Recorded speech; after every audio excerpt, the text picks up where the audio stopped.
கேட்டுக்கணும். எங்கள் பொண்ணு இந்த ஸ்கூலில் தான் படித்தாங்க. அவங்க பேர் வந்து ஸ்னேகா. அவங்க தவறிட்டதுனால அவங்களுடைய நினைவாக ஸ்னேகா சாரிட்டபிள் ட்ரஸ்ட் நடத்திட்டு இருக்கோம். ஃபஸ்ட்டு முதல் எங்கே செய்யறதுன்னா நம்ம ஸ்கூலுக்கு தான். எதுவுமே இங்கே செஞ்சுட்டு தான் வெளியே நாங்கள் செய்கிறோம். எங்களால் எந்த அளவுக்கு முடியுமோ இன்னும் நாங்கள் செய்வோம் இந்த ஸ்கூலுக்கு. சரிங்களா? இது வந்து ட்ரெஸ்ஸு சம்மந்தப்பட்டது. இன்னொன்று உங்கள் எல்லாத்துக்கும் சொல்கிறேன், சாயந்தரம் ஸ்கூல் பெல் அடிச்ச உடனே எல்லாரும் நேராக வீட்டுக்கு தான் போகணும்.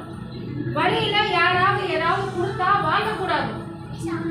புதுசாக ஆளுங்களோ அப்பாவோட ஃப்ரெண்டோ அம்மாவோட ஃப்ரெண்டாக இருந்தாலும் எது சாப்பிட்றதுக்கு கொடுத்தாலும் வாங்கக்கூடாது.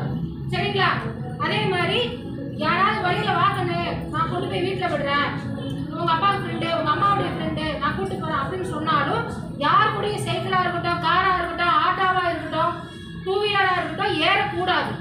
அடுத்த நிமிஷம் ஸ்கூலுக்கு ஃபோன் வரணும், சார் இந்த மாதிரி எங்களை கூப்பிடுறாங்க. இருந்தால் எதுவாக இருந்தாலும் டீச்சருங்க வந்து நம்மளுக்கு படிப்பு சொல்லி கொடுக்குற குரு, அவங்களுக்கு அடுத்தது நம்ம பெற்றவங்க. இவங்க கிட்டையும் உண்மையாக இருக்கணும், நம்ம பெற்றவங்க கிட்டையும் உண்மையாக இருக்கணும். சரிங்களா? அதே மாதிரி தெரியாதவங்க யாராவது நம்மளை தொட்டா ஒத்துக்கவே கூடாது. என்னென்னன்றது உங்களுக்கு இவங்க சொல்லி கொடுத்துருப்பாங்க.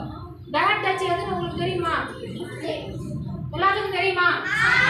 பசங்களுக்கும் அதேதான், பசங்களுக்கும் அதேதான். பேட் டச் வந்துட்டு இருக்குது, சின்ன பசங்களுக்கு தான் பிரச்சனை வருது.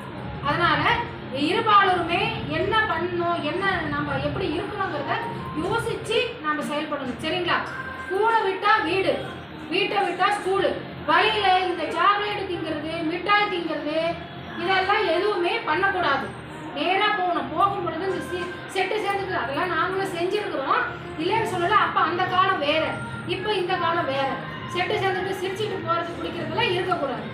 எதுவாக இருந்தாலும் வீட்டுக்கு போயிடணும். அப்போ வச்சுக்கோங்க. எதுவாக இருந்தாலும் ஸ்கூலுக்கு வந்துடணும். யாராவது ரோட்டில் உங்களை பார்த்து புதுசாக பின்னாடியே வந்தாலோ, தேவையில்லாமல் உங்கள் பேர் என்னன்னு கேட்டாலோ, எதுவாக இருந்தாலும் உள்ளே இங்கே வந்த உடனே இவங்ககிட்ட சொல்லிடணும். அடுத்தது அவங்க வந்து உங்களுடைய பேரண்ட்டுக்கு இன்ஃபார்ம் பண்ணுவாங்க.